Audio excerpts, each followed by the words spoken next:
அனைவருக்கும் வணக்கம். இன்னைக்கு நம்ம பார்க்க போகிறது பார்த்தீங்கன்னா தியானம். நிறைய அன்பர்களுக்கு மனதை அமைதிப்படுத்துறதுக்கு உண்டான ஒரு வழி தெரியாமல் தவிக்கிறாங்க. படிக்கக்கூடிய குழந்தைகள் முதற்கொண்டு பெரியவர்கள் வரை. அந்த நிலையில் மனதை அமைதிப்படுத்துவதற்குண்டான ஒரு அற்புதமான தியானத்தை தான் இன்றைக்கி நம்ம பார்க்க போகிறோம். சித்தர்கள் இதுக்கு ஒரு பெயர் வச்சாங்க, 3வது கண் தியானம். உங்களுடைய புருவ மையத்தில், அதாவது பெண்கள் பொட்டு வைப்பாங்க இல்லைங்களா, அங்கே புருவ மையத்தில் கண்களை மூடி அமைதியாக அங்கே புருவ மையத்திலேயே கவனிங்க.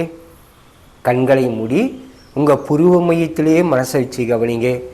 பெண்கள் பொட்டு வைக்கக்கூடிய புருவ மையம், அங்கே மனசை வச்சு கவனிங்க. ஆழ்ந்து கண்களை மூடி அழகாக கவனிங்க. அங்கே நல்ல ஒரு உணர்வு தெரியும், அதை கமெண்ட்ஸில் பதிவிடுங்க.